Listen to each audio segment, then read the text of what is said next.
نے اپنی قیادت سنبھالی، پاکستان کا پورا منظر نامہ نہ صرف نیشنل لیول پہ بلکہ انٹرنیشنل لیول پہ بدل کے رکھ دیا، اور آپ نے دیکھا کہ تاریخی عزت پاکستان کی دنیا بھر میں ہوئی۔ اس فیصلے کی بدولت انہوں نے دکھایا کہ فوج میں احتسابی نظام نہ صرف فعال ہے بلکہ مکمل طور پہ شفاف ہے، اور وہ کوئی بھی ادارہ ہو، چاہے وہ فوج کا ہی ادارہ کیوں نہ ہو، وہ کسی بھی قانون سے بالاتر نہیں۔ آئی ایس آئی کے ڈی جی اور کورٹ کمانڈر جیسے حساس عہدوں پر فائز رہنے والے فرد کو ان کا کورٹ مارشل اور ان کی سزا اس بات کی مثال واضح طور پہ پوری قوم کے سامنے بلکہ پوری دنیا کے سامنے پیش کرتا ہے کہ یہ مرد مومن، مرد حق یقیناً سب سے پہلے پاکستان کو رکھتا ہے۔ اور میں سمجھتی ہوں کہ فیلڈ مارشل سید عاصم منیر نے یہ دکھا دیا اور اس کی مثال قائم کر دی کہ کوئی بھی فرد اپنے آئینی دائرہ کار کے اختیار سے تجاوز کرے گا یا اپنی ریاستی منصب کو غلط طریقے سے سیاسی مفاد میں یا اپنے مفاد میں استعمال کرے گا تو یقیناً سنگین نتائج اس کے سامنے ہوں گے۔ اور اس کے ساتھ ساتھ میں سمجھتی ہوں کہ جس طریقے سے قائد اعظم نے پاکستان بنایا، فیلڈ مارشل سید عاصم منیر نے پاکستان بچایا، اور یہ فیصلہ ایک مارکے سے کم نہیں۔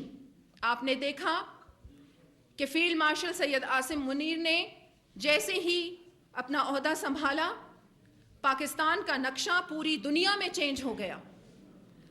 ہم سے 10 گنا زیادہ طاقتور دشمن کو منہ کی کھانی پڑی، اور پھر فیلڈ مارشل نے یہ دکھایا کہ جب پاکستان میں انصاف ہوگا اور انصاف بالا تر ہوگا کسی بھی منصب سے، کسی بھی فرد سے، تو پھر پاکستان کو ترقی کی راہ پر گامزن ہونے سے کوئی طاقت روک نہیں سکتی۔ آپ یہ دیکھیں کہ پچھلے دنوں ہم سب اس بات کی گواہ ہیں کہ جس طریقے سے ملک میں انتشار تھا، سیاسی انتشار، آپس میں لڑائی، ہمارے ریاستی اداروں پر الزامات کی بوچھاڑ، اور پھر کس طریقے سے سوچی سمجھی کیمپین چلائی جا رہی تھی، سڑکوں پر لوگ آ گئے تھے۔ 9 مئی کا واقعہ آپ کے سامنے ہے کہ کس طریقے سے ایک ہجوم سڑکوں پر آتا ہے، ریاستی اداروں پر حملہ کرتا ہے، ریاستی املاک پہ حملہ کرتا ہے، اور پھر سوشل میڈیا کے ذریعے کس طریقے سے سنگین کیمپین چلائی جاتی ہے، پاکستان پر حملے ہوتے ہیں، ریاستی اداروں پر حملے ہوتے ہیں۔ تو اس فیصلے نے یہ ظاہر کر دیا کہ یہ تمام سازشیں ایک سوچی سمجھی اسکیم کا حصہ تھیں۔ اور پھر آپ نے یہ دیکھا کہ فیض حمید اور عمران خان نیازی کا گٹھ جوڑ سامنے آیا کہ ان دونوں نے مل کر کس طریقے سے اپنے منصب کو بدنام بھی کیا اور پاکستان کو نہ صرف نیشنل لیول پہ بلکہ انٹرنیشنل لیول پہ بھی نقصان پہنچایا۔ لیکن یہ فیصلہ جب ہمارے سامنے آیا تو اس سے یہ ظاہر ہوتا ہے کہ سب سے پہلے پاکستان اور پاکستان کی سالمیت پہ، پاکستان کی عزت پہ کوئی حملہ کرے گا، چاہے وہ جتنا بھی طاقتور ہو، چاہے اس کے پاس جتنی بھی شہرت ہو، چاہے اس کے پاس جتنا بھی سیاسی ہجوم ہو، اسے بخشا نہیں جائے گا، کیونکہ پاکستان ہی ہماری پہچان ہے۔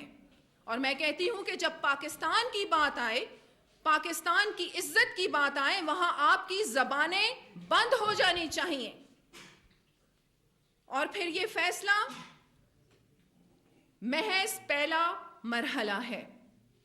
اور جو 4 سنگین الزامات لگے فیض حمید پہ، اور آپ نے دیکھا کہ ان کا کورٹ مارشل ہوا، ابھی بھی مزید تحقیقات جو ہیں وہ جاری ہیں.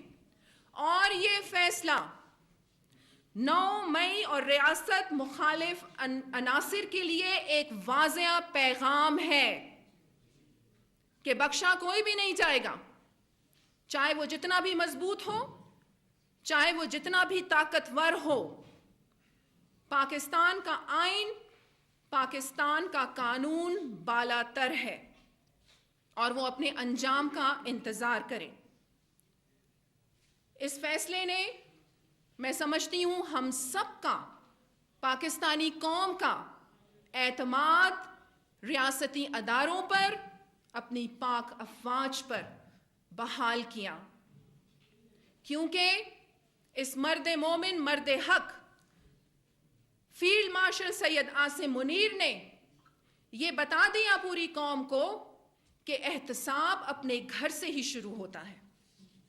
اور اس کے ساتھ ساتھ میں فرح عظیم شاہ اس بات کی گواہی دیتی ہوں کہ آپ دیکھیں گے کہ اس تاریخی فیصلے نے پاکستان کی پوری ہسٹری کو، پاکستان کے مستقبل کو بدل کے رکھ دیا ہے.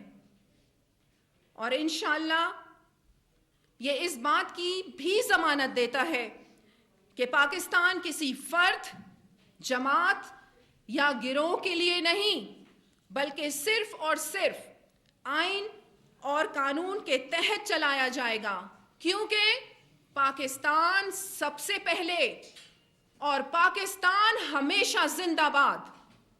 اس کے ساتھ ساتھ میں یہاں پر ایک اور بہت سنگین واقعہ جو پیش آیا ہے اس کا بھی ذکر میں سمجھتی ہوں کہ ضرور کرنا چاہیے. آپ لوگوں نے دیکھا کہ جس طریقے سے مکروہ چہرہ بھارت کا پوری دنیا کے سامنے آیا، جو بڑے ٹھیکیدار بنتے ہیں ہیومن رائٹس کے، آپ نے دیکھا کہ ایک سرکاری عہدیدار نے مسلم خاتون کا حجاب زبردستی ہٹایا. یہ صرف ایک مسلمان عورت پہ حملہ نہیں ہے، یہ ہم سب پر حملہ ہے. میں اس کی 2 ٹوک الفاظ میں پرزور مذمت کرتی ہوں.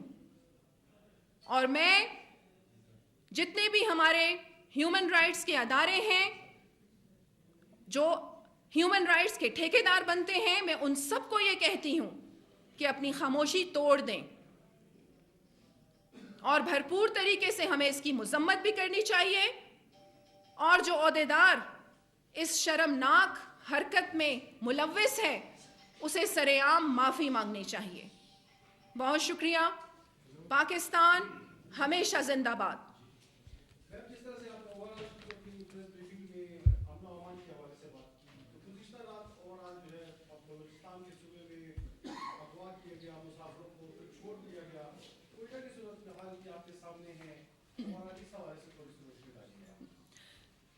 دیکھیں، بلوچستان کی صورتحال سے تو بالکل ہم سب بہت اچھے طریقے سے واقف ہیں، اور لا اینڈ آرڈر کے ایشوز تو ہیں. ایک دن میں مسائل حل بھی نہیں ہوں گے. میں نے ہمیشہ، آپ نے یہ سنا ہوگا، میں نے ہمیشہ اس بات کو برملا کہا ہے، اپنی پریس کانفرنسز میں بھی اور ایون اسمبلی کے فلور پہ بھی، کہ بلوچستان کا مسئلہ معاشی مسئلہ ہے. اس کو ہم نظر انداز نہیں کر سکتے. اگر بلوچستان کا معاشی مسئلہ حل کر دیا جائے تو 80% بلوچستان کے مسائل حل ہو جائیں گے. نو ڈاؤٹ کہ ہماری بیرونی سازشیں بھی موجود ہیں، کیونکہ بلوچستان سونے کی چڑیا ہے. بلوچستان کے وسائل اگر ہم استعمال کر لیں تو ہم IMF سے قرضہ لینے کے لیے پھر نہیں جائیں گے، بلکہ ہمارا ملک ہی قرضہ دینے والا ملک بن جائے گا. تو بہت ساری سازشیں ہیں. اور پھر بلوچستان کے بارڈرز آپ کے سامنے ہیں، افغانستان کے ساتھ ہے، ایران کے ساتھ ہے. تو ہماری پاک افواج، ہمارے سیکیورٹی نافذ کرنے والے ادارے دن رات قربانیاں بھی دے رہے ہیں. جہاں عام شہری بالکل سیکیورٹی کا مسئلہ ان کو بھی ہے، تو ہمارے جوان بھی شہادتیں دے رہے ہیں، لیکن اس بار آپ نے دیکھا کہ ہماری حکومت نے بہت سے ایسے انیشیٹو لیے ہیں جو معاشی صورتحال عوام کی بہتر کریں گے.